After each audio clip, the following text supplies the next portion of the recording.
నీట్లో మంచి ర్యాంక్ రాని విద్యార్థులకు బెస్ట్ ఆప్షన్ సిఎస్ఈఎంఏ కోర్సులు అడ్మిషన్స్ జరుగుతున్నవి. నమస్తే రమగారు. నమస్తే జయ. రమగారు, ఏదైనా జానపద గాథ? చందమామ కథలు బోల్డ్ ఉంటాయి కదా. అవును. పూర్వం అంట ఒక అడవిలో ఓ తల్లి ఇద్దరు కొడుకులు ఉండేవాళ్ళు. ఏదో చాలా చిన్న జీవితం వాళ్ళది. ఆ అడవి చివరున్న పల్లెల్లో ఉండేవాళ్ళు. ఆ పల్లె తాలూకు చివరి భాగం అనమాట వీళ్ళున్నది. అయితే ఇద్దరు కుమారుల్లో పెద్దవాడు అన్నాడు, అమ్మ అమ్మ ఎన్నాళ్ళే ఇక్కడ ఇట్లా, ఎక్కడికైనా వెళ్ళి ఏదైనా సంపాదించుకొస్తాను, ఇట్లా ఏమీ లేకుండా ఉంటున్నాం మనం అని అన్నాడు. అంటే సరే వాళ్ళ అమ్మ ఒప్పుకుంటే సరే ఏమన్నాడు, రేపు ఇప్పుడు బయలుదేరుతానన్నాడు. తమ్ముడికి ఒక కత్తి ఇచ్చాడు. కత్తి ఇచ్చి, అబ్బాయి ఈ కత్తి నా చిన్నప్పటి నుంచి నాతోటే ఉంది, ఇది ఎప్పుడైనా తుప్పు పట్టి పాడైపోయింది అనుకో, నాకు ఏదైనా అయినట్టు, ఈ కత్తిని జాగ్రత్తగా పెట్టుకొని నీ దగ్గరని తమ్ముడికి కత్తి అప్పచెప్పాడు. తల్లి ఏం చేసింది, సరే ఇంట్లో పిండి చూసి బియ్య పిండి కనపడింది. అవి ఇంట్లో ఉన్న పిండి అంతా పోసి ఇంత రొట్టె చేస్తే, అబ్బాయి ఇది మొత్తం ఇవ్వమంటావరా, నీకు కొంత ఇవ్వమంటావా అంటే, అబ్బా ప్రయాణం పెద్దది కదమ్మా, మొత్తం ఇచ్చేసేయి నాకేనన్నాడు. అంటే తల్లి నవ్వి ఆ మొత్తం రొట్టె మడతలు పెట్టి ఒక సంచిలో పెట్టి ఇచ్చి పిల్లాడు వెళ్ళడం మొదలుపెట్టాడు. బయటికి వెళ్ళాడు. అట్లా అడవిలో నడుచుకుంటూ పోతూ ఉంటే ఒక ముసలమ్మ కనపడింది. నాయన చాలా ఆకలిగా ఉంది, ఏదైనా తినడానికి పెట్టవా అంది. తినడానికి ఏమన్నా ఉంటే పెట్టు. కుర్రాడి దగ్గర రొట్టె ఉంది కాదు, ఆ రొట్టె మూట బోడదీస్తూ, నా దగ్గర ఉన్నదే చిన్న రొట్టెవా, ఇంక ఇక్కడ ఎవరు లేరు కదా నీకు పెట్టేవాళ్ళని, నీకు చిన్న ముక్క పెడదాం అనుకుంటున్నాను అన్నాడు. అనేసరికి ముసలమ్మంది, పోన్లే నాయన, నేను ఇంకెవరినైనా అడిగి తింటానులే, 4 అడుగులు వేసి కాయో కసరో చూస్తా, దుంపో ఏదో పీక్కు తింటా, నీకు ఇదే కదా ముందంటున్నావు, చిన్నదేనంటున్నావు కదా, నాకు పెట్టద్దులే. సరే అని మూట మళ్ళీ కట్టేశాడు. పెట్ల అవ్వకి. ఇక నడుచుకుంటూ వెళ్తుంటే బాగా ముందుకెళ్తే ఒక ముసలతను ఏవో పశువుల్ని తోలుతున్నాడు, గొర్రెల్ని. ఇతను అడిగాడు, ఈ గొర్రెలు ఎవరివి అంటే, 3 తలల రాక్షసుడివి అని చెప్పాడు. అంటే ముందెవడో 3 తలల రాక్షసుడు ఉన్నట్టు కదా. అంతే. ఈ కుర్రాడు సరే అక్కడే కూర్చుని రొట్టె తిన్నాడు. అక్కడ ఏవో మంచినీళ్ళు ఉంటే తాగాడు. 4 అడుగులు వేస్తుంటే ఈ గొడ్లు కాస్తున్న ఆ ముసలాయన ఓ పాట పాడుతున్నాడు. ఏమిటా పాట, అయ్యో 3 తలల రాక్షసుడు మంచివాడు కాదు, రాజుగారి అమ్మాయిని దాచిపెట్టాడు, పాపం ఆ పిల్ల జీవితం ఏమవుతుందో అని పాడుతుంటే, ఎవరి తాత ఏమిటి తాత అలాంటివి ఏం అడగల, నాకెందుకు, వాడేదో సంగీతం పాడుకుంటున్నాడు, మనకేం అవసరం లేదు అని ముందుకెళ్ళిపోయాడు. వెళ్తే ఏమైంది, ఇతనికి కొన్ని రకాల జంతువులు కనపడడం మొదలుపెట్టాయి. 2 తలలు 3 తలలున్న ఎడ్లు, 2 తలలున్న అడవి దున్నలు అవి కనపడ్డాయి. అతను చూసరికి భయం వేసింది, పరిగెత్తాడు. ఇక వెంటపడ్డాయి. ఆ కనపడుతున్నవన్నీ మామూలుగా అయితే వాటి దారిన అవి గుంపుగా పోవలసినవి, ఒక్కోదానికి 2 3 తలలున్నాయి. సాధువుగా ఉంటాయి కదా ఈ దున్నపోతులు, ఎడ్లు, తలకాయ దించుకుని వాటి దారిన పోతూ ఉంటాయి. చుట్టుపక్కల ఏం కూడా చూడవు, అవి గుంపుగా వెళ్తాయి. కానీ వీడు వెంటపడ్డాయి. ఈ కుర్రాడు పరిగెత్తాడు. పరిగెత్తగా ఒక భవనం ఏదో కనబడితే అందులోకి ఎక్కేసాడు. లోపల ఒక ముసలి మామ ఉంటే, ఈ ఇల్లు ఎవరి దాకా అవ్వా ఏమిటి అని అడిగితే, అయ్యో ఇది ఎందుకు వచ్చావు, ఇక్కడ దాక్కునేందుకు ఏమీ లేదురా నాయన, ఇది 3 తలల రాక్షసుడిది, వాడు మంచివాడు కాదు, నువ్వు బయట ప్రమాదాన్ని తప్పించుకోవడానికి లోపలికి వచ్చావు, లోపల ఇంకా ప్రమాదం ఉంది, వీడు మనుషుల్ని తినేస్తాడు లేదా రాళ్లుగా మార్చేస్తాడు, అంటే ఎక్కడో చోట దాక్కుంటానులే అవ్వ అన్నాడు. అని చెప్తే సరే దాక్కోమని. ఈ వంట ఇంటికి వెనకాలగా కొన్ని స్తంభాలు లాంటివి ఉన్నాయి. ఇప్పుడు వంట వండుతోంది ఆ 3 తలల రాక్షసుడి కోసం ముసలమ్మ. లోపలికి వెళ్ళి ఆ స్తంభాల వెనకాల దాక్కున్నాడు. ఇంకో గంట పోయేసరికి వాడట మెల్లిగా మాగన్నుగా కునుకుపడి, ఇంత పరిగెత్తాడు కదా పాపం, కునుకుపడుతుండగా ఆ 3 ధన అని శబ్దమైంది. ఆ 3 తలల రాక్షసుడు లోపలికి వచ్చాడు. రావటం నరవాసన, మనుషులు వాసన వస్తుందని కేకలు పెట్టాడు.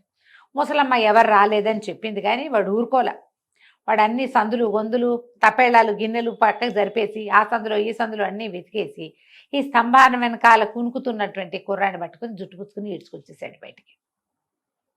చంపేస్తానన్నాడు. వాడు అడిలిపోయాడు కుర్రాడు. ఇదేమన్నాడు, మనుషులకు బుద్ధి ఎక్కువ, 3 ప్రశ్నలు అడుగుతా, సమాధానం చెప్పావా సరే, లేకపోతే నీ సంగతి అంతేనన్నాడు. సరే అడగమంటే ఇక అడగమనరంగా అడగటమే అది. వాడు ఏం అడిగాడు, ఏ పక్కన కోణాలు లేని వస్తువు ఏది, కోణాలు లేని వస్తువు, మొనలు లేని వస్తువు అడిగాడు ఒకటి. తర్వాత చిన్నదయ్యే కొద్దికి ప్రమాదకరమైనది ఏది, 3వది సజీవుల్ని మోసుకెళ్ళే నిర్జీవమైనది ఏది? వీడికి బుర్ర పనిచేస్తేనో మామూలుగా ఏదైనా ఆలోచిస్తే ఒక రకం, సడన్గా పెద్ద పెద్దగా అరుపులు కేకలు బొబ్బలు 3 తలలున్న రాక్షసుడు వాడు తన్ని జుట్టుపుచ్చుకుని ఈడ్చుకొచ్చి నుంచోబెట్టడము. ఈ స్ట్రెస్కి వాడికి బుర్ర మైండ్ అసలు పనిచేయదు. పనిచేయదు. మామూలుగానే వాడు అంతంత మాత్రం ఆలోచించడు. ఆలోచించని వాడు ఇంకా అసలు ఆలోచించలేకపోయాడు. మెమ్మే బెబ్బే అన్నాడు. అనంగానే 3 తలల వాడు తన చేతిలో ఉన్న త్రిశూలంతో వాడిని ఇట్లా అన్నాడు. అనంగానే వాడు ఒక శిలా విగ్రహంలాగా మారిపోయాడు. ఇక వాడు అక్కడే ఉండిపోయాడు. రోజులు గడిచిపోయినాయి. ఎప్పటికీ ఆ మా పెద్ద పిల్లవాడు తిరిగి రాల. కొన్నాళ్ళు పోయాక ఏదో పని అవసరం వచ్చి అన్నయ్య ఇచ్చిన కత్తి ఉంది కదా, ఆ గడ్డి కోయటం కానీ ఆ కత్తి తీసుకున్నాడు చిన్నపిల్లాడు. చూస్తే ఏముంది, ఆ కత్తి తుప్పెక్కిపోయింది. అప్పుడు అనిపించింది, అయ్యో అన్నయ్య చెప్పాడు, నేను మర్చిపోయాను. ఇది తుప్పెక్కిపోయింది అంటే ఏదైనా సమస్య అయిందా? కత్తులు తుప్పెక్కుతాయి సహజంగానే, మరి ఇంతెక్కిపోయింది తుప్పు. ఏదో చూద్దాం అనిపించింది. అమ్మ అన్నయ్య ఏమైపోయాడు అని నేను వెళ్ళి చూసొస్తాను, అడవిలో ఆను పాను కనుక్కొస్తానని చెప్పాడు. సరే తల్లి సరేనంది. ఆవిడ మళ్ళీ వెతికింది, బియ్య పిండి పెట్టి రొట్టె చేసింది. సరే రొట్టె చేశాక, నాయన రొట్టె పట్టుకెళ్తావా అంటే, ఇంకేముందమ్మా అన్నాడు. రొట్టె రా ఉంది, మొత్తం పిండి అంతా పోసి రొట్టె చేశానంటే, అంత పిండి రొట్టె నాకే ఇస్తే నువ్వేం తింటావమ్మా, సగం సగం చేసుకో, సగం నువ్వు ఉంచుకో, సగం నాకు ఇవ్వన్నాడు పిల్లాడు. పెద్దవాడు వెళ్ళేటప్పుడు తమ్ముడు తల్లి ఇద్దరున్నారు వెనకాల, కానీ వాడు మొత్తం పట్టుకుపోయాడు. సగంతో రొట్టె మా తల్లి ప్యాక్ చేసి ఇచ్చింది. ఇతను ఈ అబ్బాయి నడవటం మొదలుపెట్టాడు. చిన్నవాడు నడుస్తుంటే ఒక ముసలి మా అమ్మ కనపడింది. మా బాబు చాలా ఆకలిస్తుందిరా, ఏమైనా పెడతావా అంటే, పెడతాలేవా, చిన్న రొట్టె చెరుసగం తిందాం, ఈ పూటకు సరిపోతుంది, రేపటి సంగతి రేపు ఆలోచిద్దాం అని చెప్పి ఓ రెట్టె ముక్క తుంచి ముసలి మామకు పెట్టాడు. జయం అవుతుందిరా నాయన, నువ్వు ఏ పని మీద వెళ్తున్నావో ఆ పని అవుతుందని చెప్పింది. ముందుకెళ్ళాడు. గొర్రెలు కాస్తూ ఒక ముసలతను కనిపించాడు. ఈ కుర్రాడు అక్కడ ఏదో చెరువు ఉంటే ఆ చెరువు దగ్గర కాసేపు కాళ్ళు అందులో వేళ్లాడేసి కూర్చొని కాసిన మంచినీళ్ళు తాగి కాళ్ళు ఒప్పుతూ కూర్చున్నాడు. ఈ గొర్రెల కాపరిని అడిగాడు, ఈ గొర్రెలు ఎవరి దాత, ఏ ఊరు వాళ్ళవి అని అడిగితే, 3 తలల రాక్షసుడివిరా నాయన అని చెప్పాడు. అప్పుడు కుర్రాడికి ఆశ్చర్యం, 3 తలల రాక్షసుడు ఉన్నాడా ఈ అడవిలో, ఎక్కడుంటాడు ఏమిటి అని అడిగాడు. అడిగితే కొండ మీద ఉన్నటువంటి భవనంలో ఉంటాడు అంటే ఇప్పుడు కొండ వైపుకు వెళ్ళకూడదు కదా. ఈ కుర్రాడు ఆలోచించుకుంటూ, సరే ఏం చేద్దాం, ఏ పక్కకి వెళ్దామని ఆలోచిస్తుంటే ఈ ముసలాడు పాట మొదలుపెట్టాడు. అందగత్తైన రాజుగారి కుమార్తె ఉంది, దానిని 3 తలల రాక్షసుడు ఎత్తుకుపోయాడు. పాపం ఆ పిల్ల జీవితం ఏమవుతుందో, రాయి అయిపోయిందో, రప్పైపోయిందో, ఏమైపోయిందో అనేసరికి ఈ కుర్రాడు 3 తలల రాక్షసుడు అంటే ఇందాక నువ్వు చెప్పావు ఈ గొడ్ల వానరు వాడేనా అని అడిగాడు. అవునరా నాయన వాడేను, రాజుగారు అమ్మాయిని ఎత్తుకొచ్చేసాడు, నీ ఈడు ఉంటుంది అమ్మాయికి, చాన్నాళ్ళు అయింది, కొండ మీద ఉన్న భవనంలో పెట్టాడు పిల్లని. ఏం చేస్తాం మేము, ఇగో ఈ జంతువుల్ని వీటిని వేటాడడం, వీటిని కాపాడడం తప్ప మాకు రెండో గతి లేదురా నాయన, ఎవడైనా వాడిని ఒక్క వీటితో చంపేస్తే గాని కుదరదు. కుర్రాడు ఏం చేశాడు, వాళ్ళ అన్నయ్య కత్తిని మోసుకొచ్చుకున్నాడు తనతో పాటు. సరే అక్కడ చెరువు దగ్గర కూర్చుని కొద్దిగా నీళ్లు చల్లి అక్కడ ఏదో పలుకురాయి అంటే ఆ రాయి పెట్టి దాన్ని బాగా సాని పట్టుకున్నాడు కత్తిని. ఒకే దెబ్బతో నరికేయాలి. నరుకుతామో లేదో, కత్తి ఉండాలిగా ముందు. ఆ అన్నయ్య తుప్పటిపోయిన కత్తికి మట్టి పెట్టి బాగా తోమి చక్కగా పలుకురాయి మీద సాందేసి పదును పెట్టి ఉంచుకున్నాడు. మొల్లో పెట్టుకుని నడవడం మొదలుపెట్టాడు. వెళ్తుంటే వీడికి జంతువులు కనపడ్డాయి. ఎట్లా ఉన్నాయి అవి, ఒక్కొక్క దానికి 2 తళ్ళు 3 తళ్ళు, ఎడ్లు దున్నపోతులు, ఇంకేమిటో విచిత్రమైనవి మీదకి వచ్చేస్తున్నాయి. వీడు కత్తి తీసి ఉంచున్నాడు. రయ్యమని వస్తుంది ముందుకు ఒకటి, కదలకుండా నుంచినేసరికి పక్క నుంచి వెళ్ళిపోతుంది. ఓహో, పరిగెట్టాడు అనుకో, వీడు వెనకాల పరిగెడుతుంది. నుంచుంటే వాడిని ఏం చేయదు అది. వీడు ప్రతి జంతువుకి తిరగబడ్డం మొదలుపెట్టాడు. ఒక అరగంట కట్ చేసేసరికి వాటికి విసుగు పుట్టింది. వీడు ఉన్న వైపుకి రాకుండా ఇంకో పక్క నుంచి వెళ్ళిపోవటం మొదలెట్టినాయి అవి. సరే ఇక్కడి నుంచి నడిచాడు. నడవగా కొండ కోసం మీద పెద్ద భవనం కనపడుతోంది. అందులోకి వెళ్ళాడు. లోపలికి వెళ్ళి ఎవరున్నారు లోపలని కేకేశాడు. ఆ ముసలి మా అమ్మ బయటకు వచ్చింది. నేనే ఉంటానురా నాయన, ఇది 3 తలాల రాక్షసుడిది, ఇది అస్సలు సేఫ్ కాదు, ఇక్కడ చాలా ప్రమాదం ఉంది, వీడు సరైన వాడు కాదు, చంపేయచ్చు, తినేయచ్చు, రాయం చేయొచ్చు, ఏమైనా చేస్తాడు, కాబట్టి వాడి మనసులో ఏది ఉంటే అది వెళ్ళిపోమని. వెళ్ళిపో, వీడికి ప్రశ్నలు ఉంటాయి, అవన్నిటికీ సమాధానాలు చెప్పాలి అంటే కుర్రాడు అన్నాడు, ఎన్ని కావాలంటే అన్ని ప్రశ్నలకి నేను సమాధానం చెప్పగలను అని అన్నాడు. ఇంతలో ఆ రాక్షసుడు వచ్చేసాడు. నరవాసన అని ఈ పిల్లాన్ని జుట్టు పుచ్చుకుని దగ్గర లాక్కున్నాడు. వాడు అస్సలు బెదర్లా, సిద్ధంగా ఉన్నాడు. వాడికి 3 తల్లున్నాయి ఆ రాక్షసుడికి. రాక్షసుడు అన్నాడు, ఏరో నీకేం భయం లేనట్టుందే, సరే 3 ప్రశ్నలు ఉన్నాయి, సమాధానం చెప్తాండి. 3 కాదు 30గానే చెప్తా, నాకు తెలుసు. మహాభారతంలో యక్ష ప్రశ్నలు బాగానే నేను 100 సార్లు విన్నా, మా అమ్మ చెప్తుంటే నాకు తెలుసు అన్నాడు. సరే బాగుంది. మొనలు లేని వస్తువు ఏది అని అడిగితే బంతి, దానికి మొనలు ఉండవు. ఇప్పుడు చతురస్రం, దీర్ఘచతురస్రం, త్రికోణం అన్నిటికీ కొసలు ఉంటాయి, అవును. బంతికి ఏముంటుంది? రాక్షసుడు ఉలిక్కిపడి వెనక్కి జరిగాడు, తను చంపేస్తాడనమాట, వాడికి తెలుసు. రెండో ప్రశ్న అడిగాడు. రెండో ప్రశ్న ఏమిటి? సజీవుల్ని మోసే నిర్జీవులదేమో చివరిది. ఆ చిన్నదయ్యే కొందికి ప్రమాదకరమైంది ఏది? వంతెన. వంతెనలు ఎంత సన్నవైతే అంత ప్రమాదం. చిన్న వంతెనలు ఎక్కువ ప్రమాదకారి కదా, చటుక్కుని పడిపోతాయి. ఉలిక్కిపడ్డాడు రాక్షసుడు, ఇంకొక 4 అడుగులు వెనక్కేసాడు. మూడో ప్రశ్న అడిగాడు. సజీవుల్ని మోసుకెళ్లే నిర్జీవమైంది ఏది? మనుషుల్ని మోసే నావ.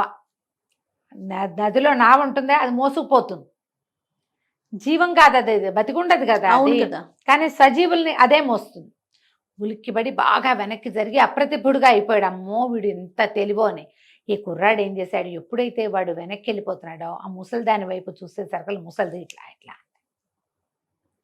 ఆనంగానే వీడు మొల్లో ఇంచి కత్తి తీసి, కత్తి పదును పెట్టి ఉంచుకున్నాడుగా, ఒక్కంగలో ఒకే దెబ్బకి 3 తలలు కొట్టేశాడు. తలలు కొట్టేసేసరికల్లా ఇక కింద పడిపోయాడు.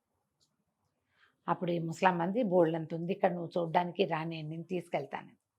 మొట్టమొదట ఒక ముసలమ్మకి ఇది ఇచ్చాడు కదా, రొట్టె ఇచ్చినప్పుడు ఆవిడ ఇంత పుల్ల ఇచ్చింది, ఇది మంత్రం పుల్ల నీ దగ్గర ఉంచుకోమని.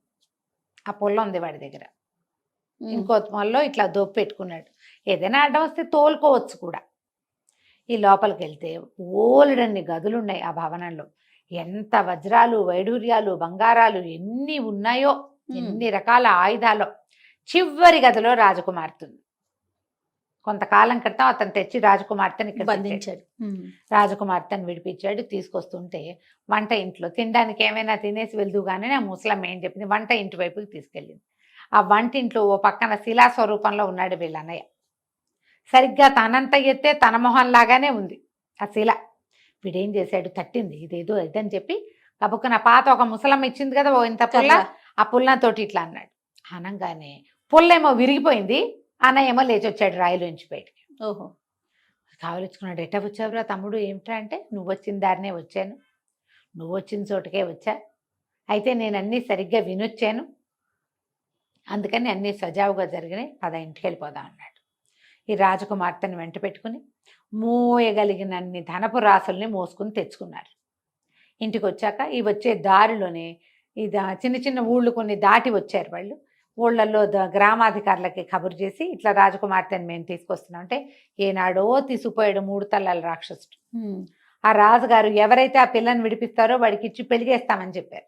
ఓహో, అక్కడి నుంచి రాజుగారు వాళ్ళు వీళ్ళు కబురు అంది. రాజు వచ్చేసాడు ఆగమేఘాల మీద. ఈ కొండ మీద కోటలో బోల్డ్ అంత ధనం ఉందని వీళ్ళ ద్వారా తెలుసుకున్నాడు. వీళ్ళు మోసుకుని తెచ్చుకున్న వీళ్ళకి ఆ కొండ మీద ఉన్న ధనం అంతా రాజుగారిది. మొత్తం కోటంతా పడగొట్టేసి అందులో ఉన్న ముసలమ్మని తెచ్చేశారు. అక్కడ ఉన్నటువంటి వజ్రాలు, వైడూర్యాలు, నగలు, నాణ్యాలు, డబ్బు గిబ్బు, సమస్తమైన ఆయుధాలు మొత్తం రాజుగారింటికి తరలించుకున్నారు. తరలించుకుని ఈ రెండో అబ్బాయికి రాజుగారి అమ్మాయిని ఇచ్చి పెళ్లి చేశారు. పెద్ద అబ్బాయి కూడా అందులోని రాచకొల్లులోనే ఓ ఉద్యోగం చేసుకున్నాడు. ఒక మంచి పిల్లనిచ్చి పెళ్లి చేశారు. చక్కగా వీళ్ళు కూడా వీళ్ళ ఊళ్ళో చక్కటి ఇల్లు కట్టుకుని వాళ్ళ అమ్మ కొడుకులు హాయిగా సంతోషంగా ఉన్నారు. కథ కంచుకి మనం ఇంటికి. రైట్. నమస్తే. నమస్తే జయ.